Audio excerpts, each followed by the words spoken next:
Good evening बच्चों। कैसे हैं आप? आई थिंक आप स्वस्थ होंगे, अच्छे होंगे। सर्दी का महीना चल रहा है, जनवरी माह है और बच्चों अपने एग्ज़ाम की तैयारी में लग रहे होंगे।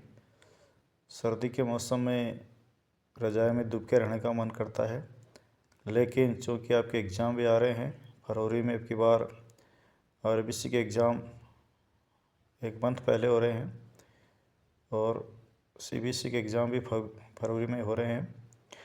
तो बच्चों, मैं आपको बताने वाला हूँ कि कैसे बोर्ड एग्ज़ाम में आप 90% से अबव मार्क्स ला सकते हैं। बच्चों, मैंने भी ये जो वीडियो आपके लिए बनाया है, रज़ाई में दुबक के बनाया है।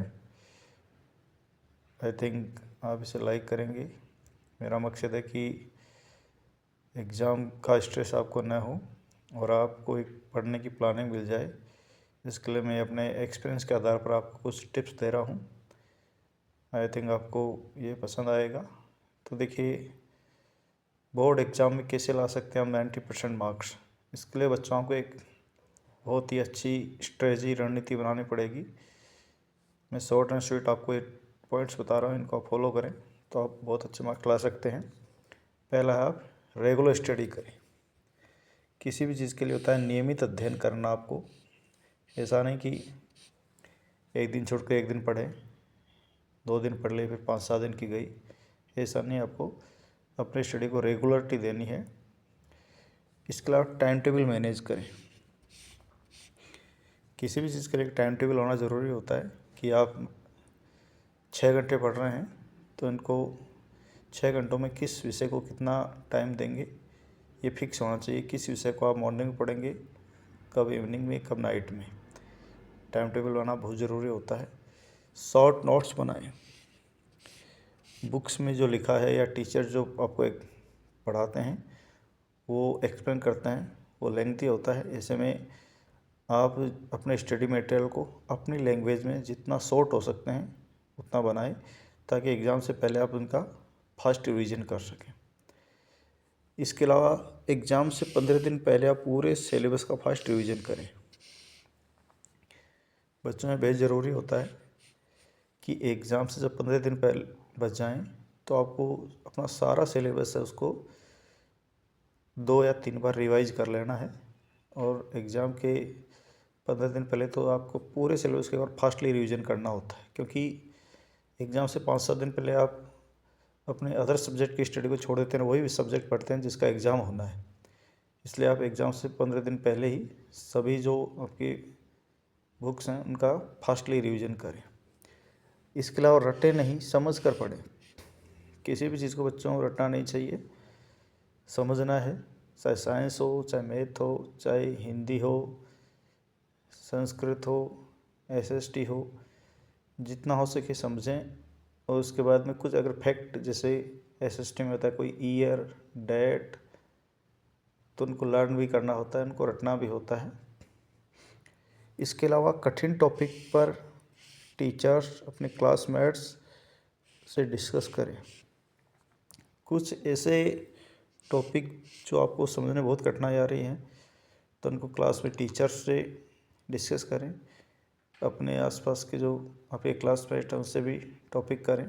डिस्कस करने से हमें वो चीज़ जल्दी याद हो जाती है, लर्न भी होती है। इसके अलावा अगर आपको लगता है कोई चीज़ आपको बार बार पढ़ने समझ में नहीं आ रही है तो आप कोई ऑनलाइन वीडियो भी देख सकते हैं, लेकिन ये बेहद ज़रूरी होने पर, क्योंकि ऑनलाइन स्टडी से बेहतर होता है आप ऑफलाइन पढ़ें। बेहद आवश्यक होने पर ही जो एक्सपर्ट हैं उनसे कोई आप वीडियो वगैरह देख सकते हैं, लेकिन इसकी लत न लगाएं, सिर्फ ऑनलाइन पर डिपेंड नहीं रहें। इसके अलावा बच्चों, अपनी आपको हेल्थ का पूरा ध्यान रखना है, पर्याप्त नींद लेनी है। ऐसा नहीं कि आप 4-5 घंटे सो पा रहे हैं, क्योंकि हेल्थ इज़ वेल्थ। एग्ज़ाम से पहले आपका स्वस्थ रहना बहुत ज़रूरी होता है। जहाँ तक संभव हो आप 7 से 8 घंटे की नींद पर्याप्त लें। आप अदर कुछ कामों को ब्रेक दे सकते हैं, लेकिन नींद को आपको पूरा करना है 7 से 8 घंटे। अच्छी डाइट लें, योगा एक्सरसाइज करें, क्योंकि बच्चों हेल्थ इज़ वेल्थ। तो अगर आपका स्वास्थ्य अच्छा होगा तो आपका माइंड भी अच्छा चलेगा, आप हेल्थी रहेंगे तो आपका पढ़ने का मन करेगा। तो आपको अच्छा खान पान सर्दी के हिसाब से अच्छी डाइट लेनी है। जंक फूड, चिप्स, तले भुने खाने नहीं खाना है। अगर आपको हेल्थ ख़राब हो जाएगी तो आपकी पढ़ाई बाधित हो सकती है। हो सके तो आप योगा कर सकते हैं, एक्सरसाइज करें।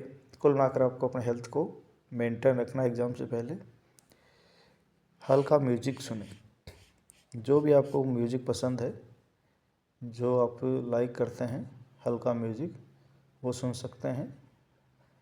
इससे आपको पढ़ाई में ब्रेक ले लेकर म्यूजिक सुनने से आपका डिप्रेशन नहीं होगा, माइंड कूल रहेगा।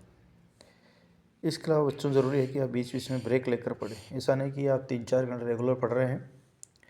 जहाँ तक संभव हो किसी सब्जेक्ट को 1 या 1.5 घंटे पढ़ें, उसके बाद 10-15 मिनट का ब्रेक लें, इधर उधर घूमें, पेरेंट्स से बात करें, खुली हवा में जाएं। अगर आप पढ़ते पढ़ते बोर हो गए हैं, जैसे 3 घंटे लगातार पढ़ लिए, तो आप आधे घंटे का ब्रेक ले सकते हैं। घर के आसपास छत पर खुली हवा में घूम सकते हैं, अपने खेत खलिहानों में घूम सकते हैं। इसके अलावा पढ़ाई का मतलब ये नहीं है आपको बुक फॉर्म पढ़ना है, किताबी कीड़ा नहीं बनना है। घर के मेंबर से टच में रहें, उनसे हंसी मजाक करें, बातें करें। और सबसे अहम चीज़ है बच्चों, ये एग्ज़ाम्स हमारे लिए ज़रूरी तो है, लेकिन ये हमारी ज़िंदगी की एग्ज़ाम नहीं है। किसी कारणवश अगर आप कोई चीज़ समझ में नहीं आ रही है, आपका स्कोर कम बन रहा है, कोई पेपर ख़राब हो गया है, तो उससे ज़्यादा टेंशन मत लें। सबसे अच्छी ज़रूरी है आपका स्वस्थ रहना, आपका खुश रहना। चाहे कम नंबर आए तो भी अपने आप को स्ट्रेस में नहीं लेना है, क्योंकि बेहद कम मार्क्स वाले भी 50%, 60% वाले भी जीवन में सफल होते हैं। IAS बनते हैं, कलेक्टर बनते हैं, टीचर बनते हैं। प्रयास बहुत अच्छा करें, लेकिन किसी कारणवश अगर ज़्यादा स्कोर नहीं हो पाता है तो भी टेंशन न लें। आपका स्वस्थ रहना, खुश रहना बहुत ज़रूरी है। थैंक यू बच्चों। अगर आपको वीडियो हमारा अच्छा लगा है तो लाइक एंड शेयर करें। Thank you.